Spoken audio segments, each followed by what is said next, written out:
Ponte cómodo, sube el volumen y prepárate para discrepar. Esto es Tres expertos en nada. Hay que tener en cuenta que yo no tenía afuera nada, tenía los padres de mi padre, pero ellos también eran personas con dificultades, vamos a dejarlo ahí. Sí, vale. Entonces no tenía red de ningún tipo, porque ni siquiera yo tenía vocabulario para explicar qué estaba viviendo. Es que yo no conocía, hasta los 19 años, yo no conocí la palabra secta. Es que Claro. yo no sabía ni que existía eso. Yo Para ti pensaba, era normalidad normal, absoluta, soy pero yo, no me gusta, ¿no? Claro, Por decirlo de alguna exacto. manera. Yo que soy una rebelde, a mí se me decían que eres una rebelde, que no hay quien te trate a ti, que eres siempre la más pesada, que tal, que igual. Y yo, pues mira, seré yo que soy adolescente y soy pesada. Claro. Punto. No le daba yo más a la cabeza.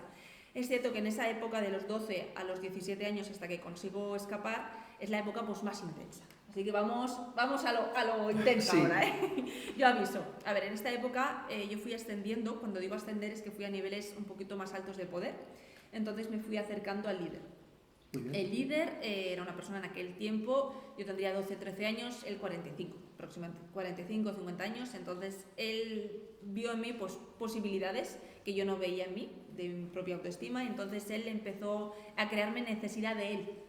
Entonces empezó a crearme deseo sexual.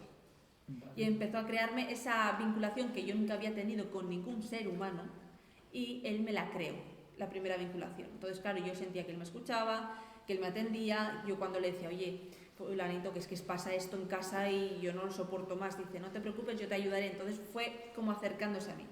Él antiguamente había posicionado en cada grupo de esa pirámide a mujeres, que serían los mandos intermedios. Las mujeres eran las que dominaban el hogar, dominaban las comunidades, mejor dicho, porque eso de hogar no tenía. Tu comunidad, ¿no?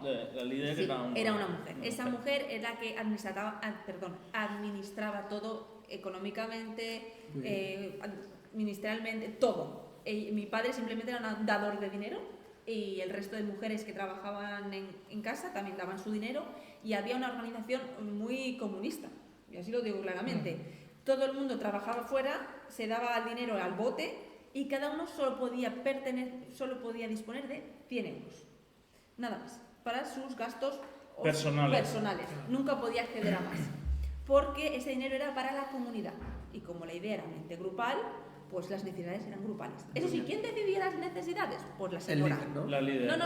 La líder. La líder de La cada líder de comunidad. la comunidad, muy bien. En conjunto con la ideología del jefe que está en Asturias. Entonces, claro, siempre estaban por teléfono. Entonces era como un tipo gran hermano, que el tío desde allí dominaba cada comunidad. Iba dictando qué es lo que se hacía En cada grupo. Entonces cuando había discusión una con la otra, pues decía, pues cambia esta fulanita y que duerma en la habitación de la menganita. Y así, Vale. iba cambiando pues para que se hiciera el juego y se Juego de fuera cartas. manteniendo. Juego de cartas. Exacto. Estamos hablando de una persona que es un psicópata integrado, ¿vale? Y no lo digo yo porque a mí me ha parecido. O sea, yo conozco un psicólogo forense que es el que me atendió cuando salí de toda esta movida, y me dijo que conocía el perfil de esta persona. Lo había conocido personalmente por un juicio años A, y él tenía un perfil de psicópata integrado con bipolaridad. Así, estamos hablando de un personajazo peligroso. Todo. A ver, ¿Vale? nosotros lo sabemos, pero para la gente que nos Sí. está escuchando, un psicópata integrado quiere decir, pues sus características son A ver, yo no soy criminóloga. que no tiene empatía. Yo no soy criminóloga ni tengo formación para hablar de ello, pero como estamos así En familia. en familia, pues vamos a tratarlo. Bueno, un psicópata, por lo que he podido estudiar y saber, son personas que carecen de empatía, pero que se de alguna manera integran para su estrategia personal. Su estrategia personal puede ser muy variada. En este caso, la estrategia que tenía el líder de mi secta no era ni de sexo, ni de dinero, ni de poder. Era control sobre las mentes de cada uno de nosotros. Entonces le apasionaba, le excitaba tener control y ver cómo las mentes de las personas... Las podía manejar. Exacto. Y le Tiene que excitaba, ser o sea, una hablando sexualmente persona hablando. inteligente, ¿no? Sí, es una persona que salió del mundo de la banca, dejó su puesto de banquero para crear toda esa estructura junto a otra persona, que es la medium en este caso. Entonces estamos hablando de un personaje que sabe muy bien administrativamente cómo moverse con Hacienda, cómo moverse pues en todo tipo de, pues eso, si tú pagas los impuestos nadie te va a buscar a casa, ¿sabes lo que te quiero decir? Mientras que todo esté correcto, nadie va a buscar debajo de Y esa ese escudo. persona también vivía en su comunidad, él tenía Sí, una propia él comunidad. tenía su propia comunidad. Sí, sí, sí. Entonces, claro, descubrir todo esto, pues ha sido muchos años, y esto lo puedo contar ahora así, entre comillas, con chascarrillos, Sí. entre comillas, porque yo hace 20 años que he estado con muchos terapeutas, he salido, me he ido de España incluso pues, a vivir mi propia vida, y allí pues he tenido en Suiza otro tipo de terapias que me han ayudado a integrar qué era esto, y sobre todo a ser normal, que es lo que más adoro ahora mismo, soy normal, que es lo que más valoro, ¿no? Yo siempre soñaba con ser normal y ahora mismo pues me he dado cuenta que ya lo soy y me ha costado. Y estás contenta, y ¿no? estoy con muy ello. orgullosa de mí, sí. ¿Y cómo fue un poco tu Sí, a ver, vida? el tema es que ese señor con 12, 13 años, como os comentaba, me acercó a él, entonces acabé teniendo encuentros sexuales con él. Esos encuentros sexuales iban subiendo de tono hasta que hubo uno que iba a ser el pleno, vamos a decirlo así, pero yo me negué porque me di cuenta que algo no funcionaba. Él buscaba ¿cómo explicarlo? Él buscaba mi aprobación propia, explico.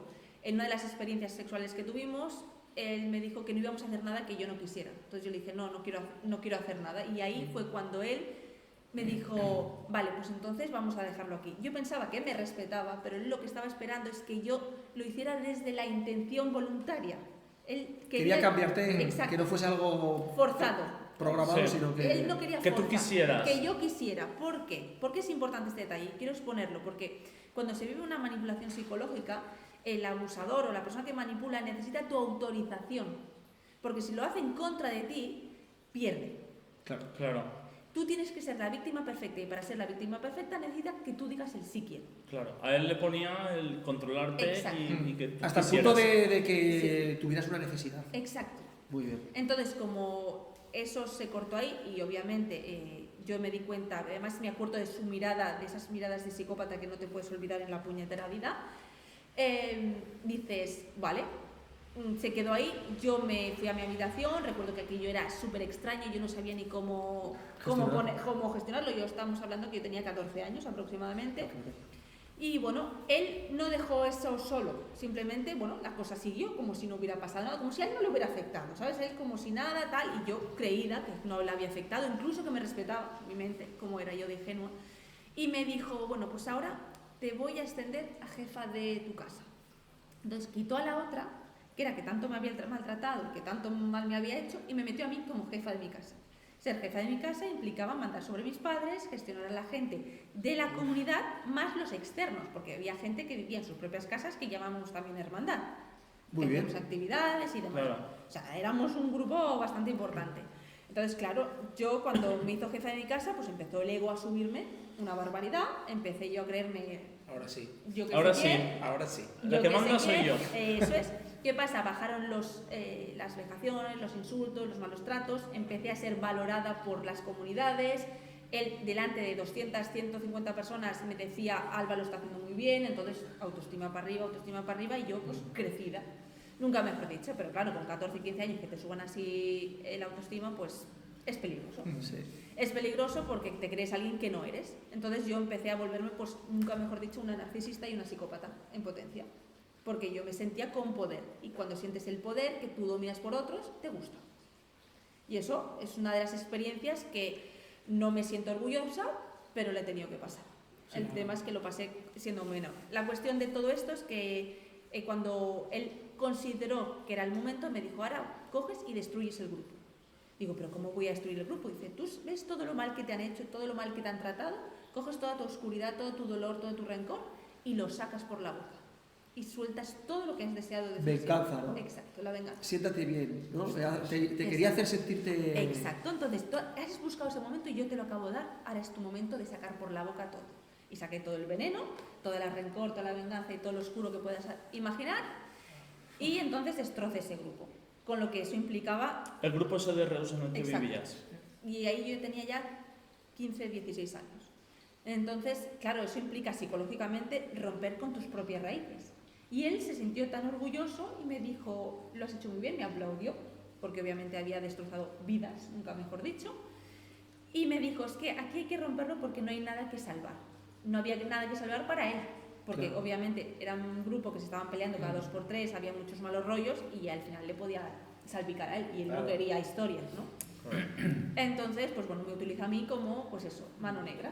destrúyelo y cada uno una casa a Exacto. lo mejor. Y Entonces a mí me volverá. cogió y me dice, tú ves donde tú quieras. Entonces, claro, que donde quiera no, donde yo podía, porque tenía 16 años y seguía, y ahí estaba haciendo cuarto de la ESO, me acuerdo.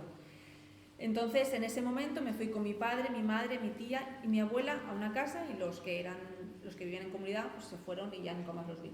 La cuestión es que ahí empezamos una nueva vida en la cual mi padre pues decidió largarse, buscarse una amante, y entonces ya se fue a hacer su vida. Y ahí mis padres se separaron cuando yo tenía 16 años.